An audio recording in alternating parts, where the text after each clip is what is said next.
We'll make about a 5 to 7 minute speech and she'll be available to take your questions. Hi, everybody. I guess it's good evening. Thanks. We just ran all the way from the annex, so.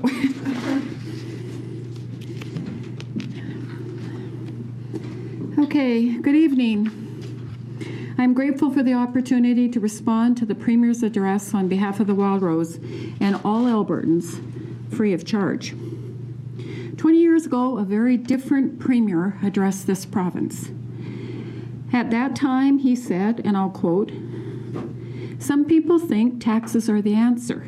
The government of this province believes the money from extra taxes is better left in your pockets, so you can put it to work and generate more economic activity. Raising taxes would be short-sighted, it would be unoriginal, it would hurt our ability to attract businesses and investment in our province. It won't work. It hasn't worked in any other province. The fact is, no society has ever taxed its way back to prosperity. We don't think times have changed. Raising taxes is not the formula for success, especially when Albertans are looking for leadership to secure economic growth and protect jobs. We are, and will always be the party, determined to protect taxpayers and help grow the economy. I suspect Albertans after watching the Premier's comments tonight, have been left reeling with more questions than answers. Questions like, why is the Premier determined to break his own fixed election law when Albertans have clearly said they want us to focus on priorities and not go to the polls? How much will the PCs ask you to pay in new taxes? What meaningful idea does the Premier have to reduce the government's bloated bureaucracy and layers of upper management? And what will the PCs do to protect our economy and promote growth? These are tough questions that deserve better answers than we've heard from the Premier tonight. The reality is Mr. Premier has been acting like Chicken Little, failing to provide stability or a steady hand for the province, and he just spent $100,000 and gave us no clarity on the province's fiscal plan. He's threatening to call an election on the price of oil. He talks about a 10-year plan, but his government has repeatedly failed to stay on track on 3-year plans. It might as well be a 100-year plan. There was no discussion of the waste and abuse of tax dollars in the past. He said you can expect higher taxes, no ifs, ands, or buts, despite Albertans already paying the most in income and corporate tax in Canada. Let's be clear. Our tax system is the greatest benefit to lower and middle income families across this country. He said you can expect government spending cuts, but did not say what will be cut or how much it will hurt our frontline workers. And he said you can expect measures to protect the economy, but did not say how. The details will be in this week's budget, he said. It will be a transformational budget, but we've heard the same broken promises before. We believe Albertans deserve so much better. We sincerely hope this budget will not only meet Albertans' expectation, but put the tools in place to grow our economy. We hope that this Premier will get it right. But from what we have seen in his plans, it sounds like punishing tax hikes and spending reductions that will only target the front lines instead of the billions of dollars in PC VAT. Here are the facts. The PC government of Alberta remains the most expensive provincial government in Canada. It starts at the top with one of the largest and most expensive Premier's office in this country.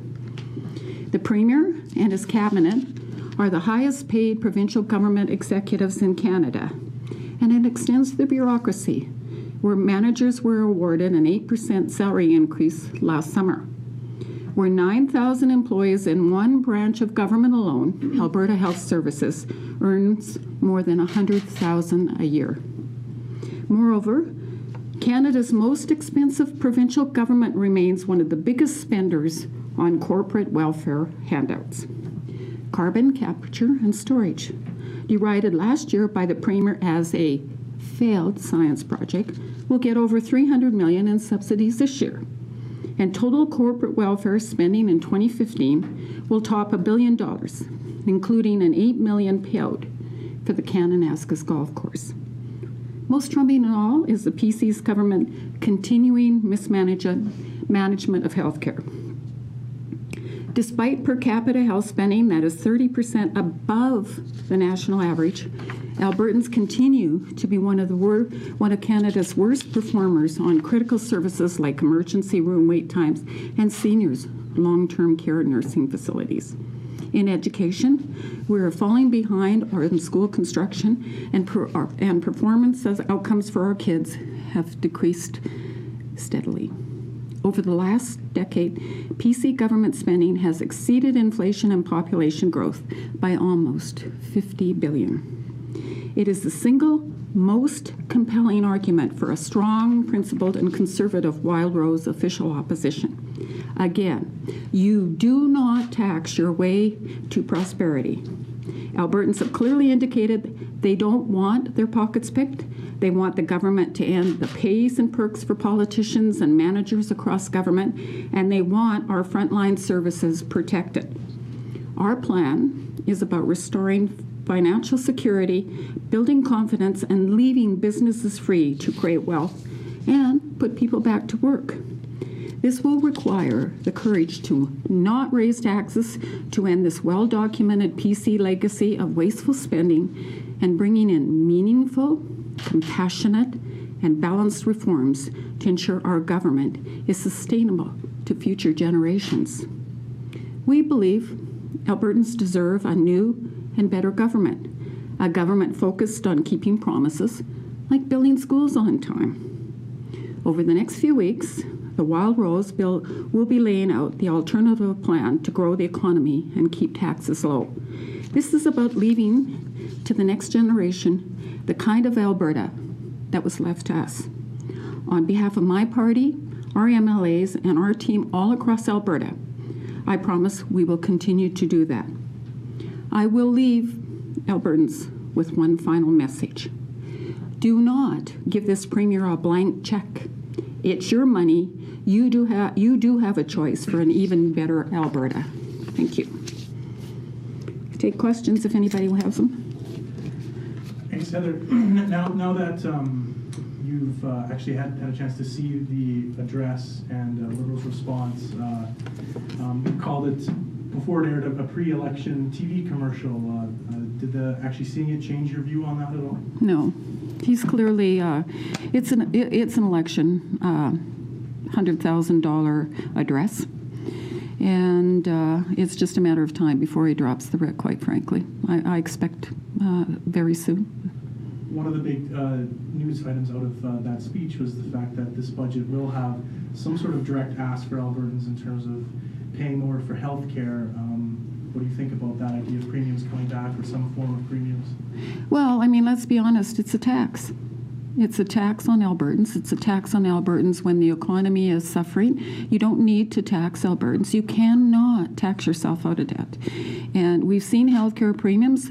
The premiums that we have seen previously didn't improve healthcare, and I don't expect the premiums that we will see now will improve healthcare. I mean, they're not addressing the issues that need to be addressed in healthcare. We have been telling the Premier and the previous Premier over the last 5 years since I've been the health critic what the answers are, and they still haven't address them. We've got, 800 plus seniors in acute care settings that should be in long-term care nursing beds. They refuse to build long-term care nursing beds. They refuse to answer the question, operating rooms that aren't functioning. It just goes on and on and on. Premier also had some very clear goals for, I think, 2019 and out on terms of what the government plans to do with energy revenues. What do you think of that plan? Well, I mean, I've seen their plans before. I sat in the legislature a couple years ago when they were talking about the government on the 3-year plans. They were, they stood up and patted themselves on the back on a 3-year plan for health care that lasted 1 year. That went down the tube. They did the same thing with education. That went down the tube. We've seen how they plan. We're heading into election, so it's a plan that they think that Albertans will buy into, and quite frankly, I don't think they will. 10-year plan, it might as well be, as I said in my speech, a 100-year plan, quite frankly.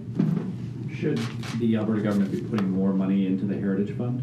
I think that's probably a good idea. I think, we have a spending problem. And we had the Alberta Heritage Savings and Trust Fund. I was a member of it when we were very proud of the savings we had accumulated in that fund. What's troublesome to me and bothersome to me is the fact of the matter, we are where we are because this government has spent like drunken sailors for years. And all of a sudden, they realize that, maybe we spent too much and didn't save enough. How do you say that to Albertans in your home or my home? That's not the way I'm sure you were raised or I was raised, but they seem to think it's okay for them to get away with it. And a premier that blames Albertans tells them to look in a mirror. I don't remember signing a check for a provincial treasurer on any of the expenditures that they've spent on and blame Albertans for. Sorry, just time for 2 or 3 more questions. We promised our friends in the NDP that we'd give them time to set up, so just wanted to ask those.